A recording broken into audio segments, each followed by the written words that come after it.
is Football Night in America, served by Applebee's. Welcome inside the studio. Maria Taylor alongside Mike Florio, Devin McCourty, and Jason Garrett here to break down what we saw in Week 5 and what we didn't see, which was much on offense for the Patriots. They start out the season 1-4 for the first time since 2000. We've heard from Bill Belichick. You're supposed to be translating what's supposed to happen there. Struggling right now. Yeah, maybe you can give us some answers on what we've seen through the first 5 weeks. It's been tough. I think when you look at their offense and you look at the first 5 games, they've given up 4 touchdowns while they were on offense to the other team. You can't win any games like that. And I think the frustrating thing is everyone wants New England to win. If you're in New England area, it's all about Super Bowls. That's been the talk. I played there 13 years. It was all about, I don't care how many playoff games you win, are you going to win the Super Bowl? This team now is, are we going to win or are we going to just keep the game within 2 scores? And I think that's the struggle right now. I don't know where they turn to try to find answers to turn this season around. Their best bet might be tank it or whatever you want to call it and get a great draft pick. Well, you use the word win a lot when you were just describing them right there. And the thing they did for 20 years, why they were so great, is they always played winning football. What's winning football? You take care of the ball. You win the turnover battle. You win all the situations throughout the game and at the end of the game. And they're not even close to doing that. You said it. A lot of returns for touchdowns. They look so unrecognizable compared to how they played for so long. And I'm not trying to embarrass you here, but when you lose cornerstone players like Devin McCourty, that makes a difference on your team. That's not embarrassing. He's like, yeah, say it again. Yeah, say yeah. it with your chest. I didn't say that. I didn't say that. One of the reasons I've said in the past Bill Belichick is such a great coach is because he overcomes the periodic failings of Bill Belichick, the personnel czar, the de facto general manager of the team, the one who buys the groceries. And now he can't even overcome where the quality of the groceries is. That's the problem. And it's all on him. When Robert Kraft tiptoes through the minefield of accountability, one thing he is very clear on is it's all Bill. He's the one who's making these football decisions. I stay out of it. So the results are all on him, coaching and personnel. When you want to have that power, you get the accountability when you just have nothing in your cupboard. And that's kind of where they are right now. The cupboard's bare. Bill Belichick has said, though, we're going to keep Mac Jones as the starter. Should he still believe? Should a change be afoot there? Is there a change that can be made to improve something like getting shut out by the Saints, 34-zip? I think Mac Jones is clearly the better of the two. Devin can attest to it more than me, but they're just, regardless of who they put at quarterback, at some point go to Will Grier. See what Will Grier can do. I mean, one of the talks, just a spark. This team needs something, and I think it's easy to say Mac Jones is the issue, but he's just one of a lot of things that are not going well in New England right now. So I don't know, maybe it is the quarterback position. You put in a new guy.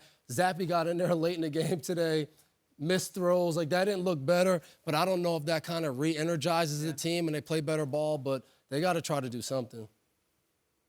I got nothing. He's like, I got nothing. I'm out of ammo. He's like, yeah, I'm not Admiral coaching right Stockdale. now. I'm on this side. I don't need to answer that question. All right, guys, we had a close one in Minnesota. Came down to an opportunity for the Vikings, a little Hail Mary, but we ended up seeing the sack. We start with you, Florio.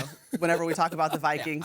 One-score game. Yeah, one-score game. Exactly, but the Vikings on the wrong side of the one-score game. I mean, that's fully what I expected. Patrick Mahomes had never played the Vikings before. He was injured back in 2019 when they met at Arrowhead, and Matt Moore beat Minnesota that day. I mean, Patrick Mahomes is the guy. Some of the plays he made, we just take it for granted because he just does it. And if the Vikings had found a way to tie that game up, Mahomes is going to find a way to drive down the field and win it. That's just what they do. It's impressive to watch. We need to enjoy it while we can. Who knows how long he's going to play? Hopefully another 15 years. But this is something we need to appreciate as it's happening because once he's gone, I don't know if there's going to be anybody else like him. That was like a therapy session right there. It was, wasn't it? It really was. That was impressive. You seem relaxed. It's a Percocet. Let's go back to Minnesota. Last year, well documented, 11-0 in these one-score games, and this year it's just the other way. And they're still trying to build a team. Kevin O'Connell's been there for 1 year and 5 games. So I still think they're trying to get their program in place, but you're seeing the warts. And Kansas City is a better team. And they battled them well to keep that game close. But those two teams are on different levels. That's what I enjoy watching Kansas City because each week we're talking about what they don't have. Kelsey gets hurt. Is he going to come back? Maybe they should have kept Tyreek Hill as we watched Tyreek Hill run wild in Miami. But when you break it all down, the mystique every week of Patrick Mahomes. I got to play with Tom Brady for 10 seasons. No matter what, you got to the end of the game, we sat on that defensive sideline, and Tom took the field, and you were like, well, here we go again. Tom's gonna. And I feel like Kansas City is developing that where everybody on that team believes they don't care what week it is, who we're playing, we are going to find a way to win the game. And they did that in Minnesota, and they'll keep doing it. And I think the opponent senses that. They do, yep. Yes. Here it comes. Here it comes. However it happens, it's going to happen. Yeah, they've won 4 straight games since that opening loss that we were all at on Thursday night against the Lions. And obviously, they were really down in that one. No Chris Jones, no Travis Kelce, completely different team here moving forward. All right, let's talk about Baltimore and Pittsburgh. Florio, now you were the one who said Mike Tomlin's going to find a way to win this game. But the Ravens should just be wanting this one back so bad. 3 turnovers, a safety, so many opportunities that they had to win this game and basically gave it to the Steelers. That's how the Steelers are going to win, right? The other team's got to give them the opportunity, blow their chances. I wish we had the receipts of when Chris Sims was giving me a hard time early in the game. When it was 7-0 Baltimore and it looked like it was going to be 14 and then it's going to be 21. But if the Steelers can just withstand that and keep it close and get a couple breaks, you know, when you're in that stadium, and I was there for the Browns game, you can just feel something there. There's something there when it's going well for the Steelers. When it's not, they're all gone. But when it really is, you know, it hangs around and you feel it. And today was just one of those days. And I've been in and around Pittsburgh my entire life. There's just something about the Steelers. They've just got something where they can find a way to win games like this. And it's always close when you play the Ravens. It wasn't going to be a blowout either way. And they hung around long enough to take it. And it was great to stick it in Chris's face. I'll tell you one thing. You've been around Pittsburgh. Your life would be a lot easier if you would have just became a Pittsburgh Steelers fan instead of Minnesota. There's like, no what do we? Percocet that can cure that. It would have helped him so much. But I think one of the key things you said, you know, Baltimore is really kicking themselves that they lost. But we used to always say this in New England.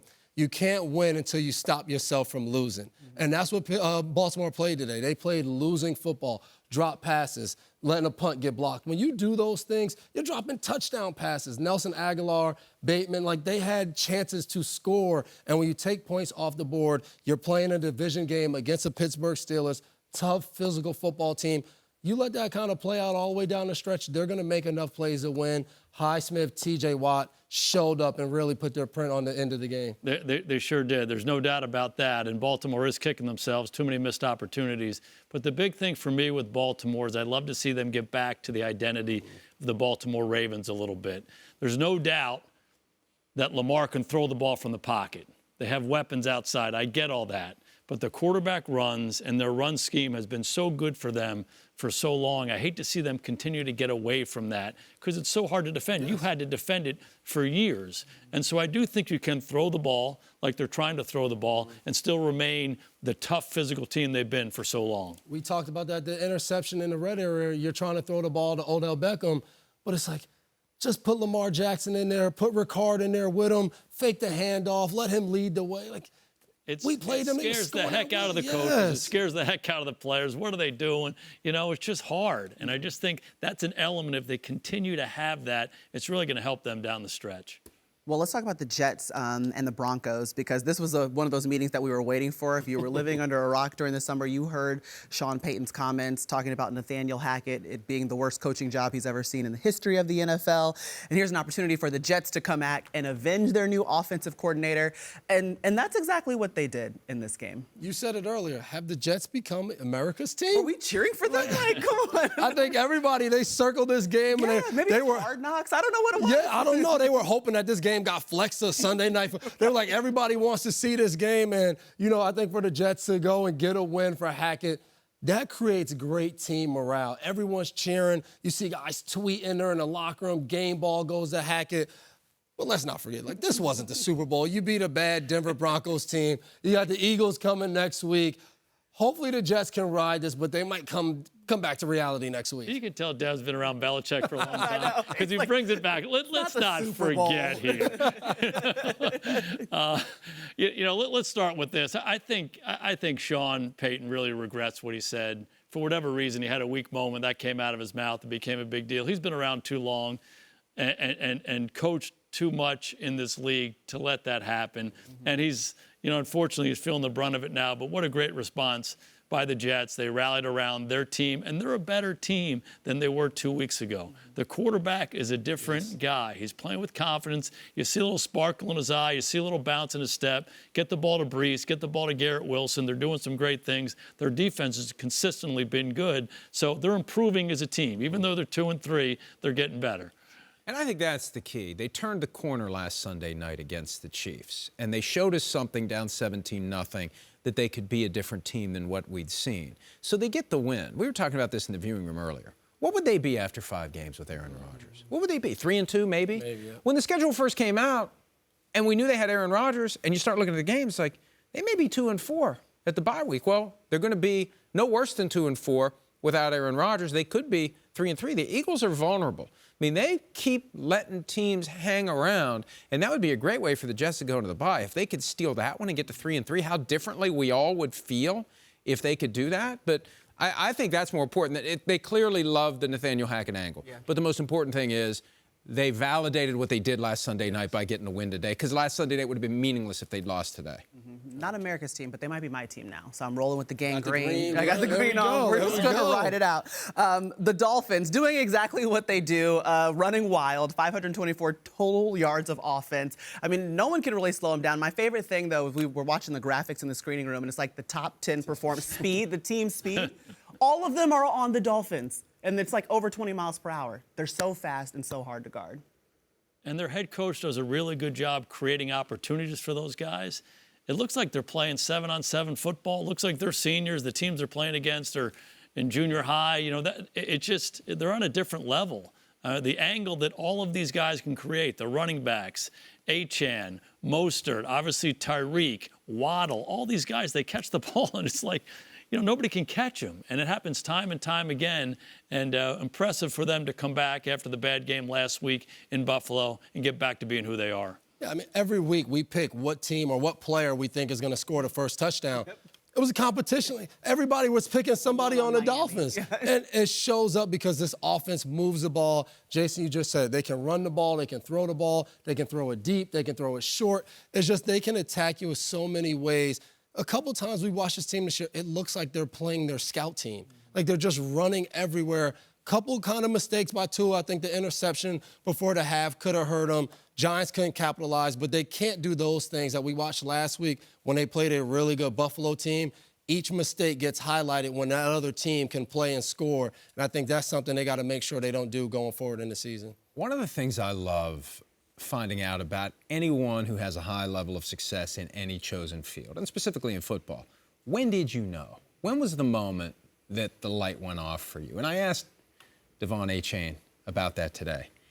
And there wasn't one. It's like, I just believed when I got here. Well, it's like, is there something that happened in practice? Something happened? Nope, I knew this was going to happen.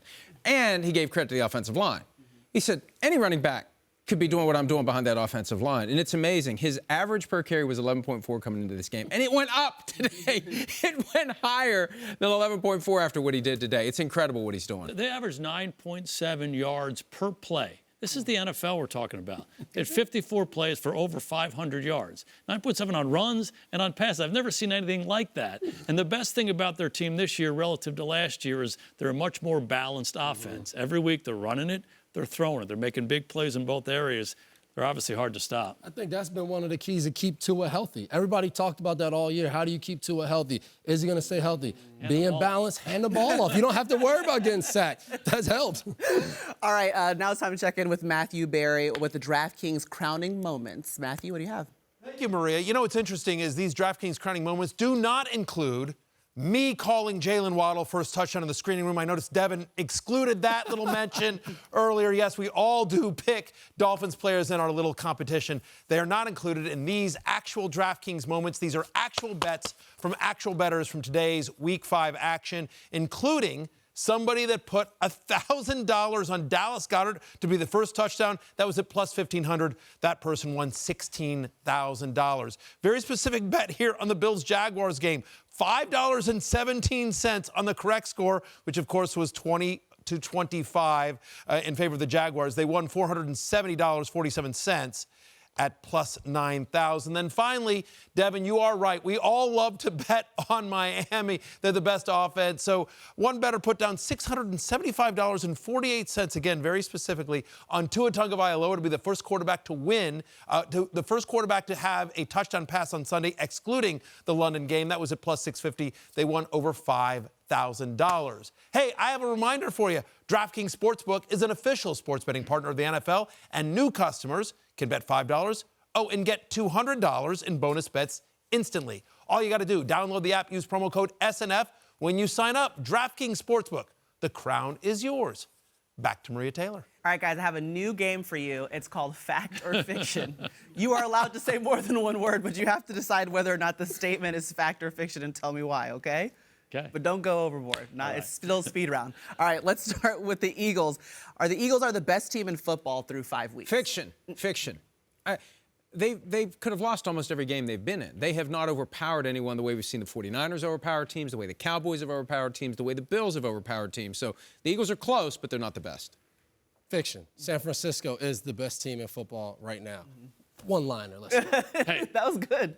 fact, Oh, they're tied with San Francisco. okay. They're the two best teams in football right now. You go 5-0, it doesn't matter how you win, Coach Florio. All right. The Jaguars staying in London was the difference versus the Bills. Absolutely. Travis Etienne told me that after the game. Acclimated, bodies adjusted, no jet lag. He compared how he felt last Sunday to how he felt this Sunday. And, you know, we talk about the possibility of a team being sent to London at some point. That's one of the competitive realities. Somebody hunkers down and gets relaxed and settled in, and somebody else flies in and their bodies haven't adjusted. It creates a little bit of an imbalance, and we saw it today. Yeah. Fiction. You go out there, you play football, the best team that plays that day wins the game. There's so many circumstances that go into playing. I don't care about them. Whoever goes out there and plays the best football, that's what the Jags did today, not only because they were there for the whole week. Fiction. Home, away, parking lot, moon. It doesn't matter. Let's go. Play when you play. It's how you play, and they didn't play as well. They are banged up in Buffalo. They had the big win against Miami last week. And give Jacksonville credit. They're getting better and better. I love their balance on offense. Yeah, and Jacksonville, I just want to say I love you. Y'all got really mad on Twitter because I said you should move to London. All I'm saying Welcome is you to my played world. really, Welcome to really my good in world. London. Don't try to make it sweet now, Maria. I'm No, be a America's villain. sweetheart. Be You're a supposed villain. to love me, okay? So we're friends. Duval, all right? Why do you hate Jacksonville? Right, exactly. You got to watch out. The mascot's coming out. I know. I'm trying to watch my back. Jacksonville. All right, Desmond Ridder is the Falcons' long-term QB. Fiction. He was great today, but I think they have to see a lot more before he's the long-term guy. With all those weapons they have, he's got to prove a lot more, I believe. As my son does when I ask him these kind of questions, he goes, in the middle, Daddy, in the middle. The thumb's in the middle, not up. I mean, maybe like one game, you know. Yeah, I'm named cheating, but I'm going to go maybe. He might be, he might not be. You got to keep watching, as Florio just said, but I'm not going to say fiction. He might be the long term. Yeah, I'm going TBD. It's just to be determined. I think they have the right guy for their team right now, but you know, it's a hard league. It's a hard position to play. They'll continue to evaluate them. I would hate to play Uno with y'all because y'all would We're change in the sync. rules. Yeah, We're in sync right now. y'all would just be making stuff up the whole time. Me and Florio could ride though. The Bengals are back. I do kind of like the Joaquin Phoenix and Gladiator, like which way are we going? I don't think they're back. I think it's fiction. It could become fact, but it's not going to be fact against the Cardinals. They got to string some wins together. This team still is a far cry from where they should be, where they have been, whether it's the Joe Burrow calf. Chris Sims criticizes their offense for not being imaginative. They got more work to do. The Cardinals are one they should have won. I mean, if they had lost that one, they'd be done. Now, let's see, go to the next one and see what happens. Oh, they have the Seattle Seahawks coming up in a week, so we'll find out a lot about them then. I'm going to go fact. I'm sticking on what we said earlier. I don't care who you play. You don't make the schedule. You come out, you win. I think sometimes you need that as a team. See the ball go down the field. Find your favorite guy in the end zone 3 times. I think they did that today. They should be confident going forward. Yeah, I'm going to go fact just because I liked how they played. Yeah. The guy had his swagger back. He looked like the guy we've seen the last few years. He moved well in the pocket. He made plays with his feet. He ran. He extended plays. And then he found his guy. And his guy, Jamar Chase, was doing the Deion dance after his 3 touchdowns. So they just had a little of that juice that we've seen the last few years that we haven't seen the early part of this season. So it was fun to watch. They have to prove they can block, you know, good fronts. over the course of the year. They haven't done that. They did it today, and those skill guys showed up big time. Yeah. Jamar Chase said he's always blank open. He proved it like 7-Eleven. However, we are not. We're going to go home. We will see you next week for Football Night in America, 7 Eastern on NBC and Peacock.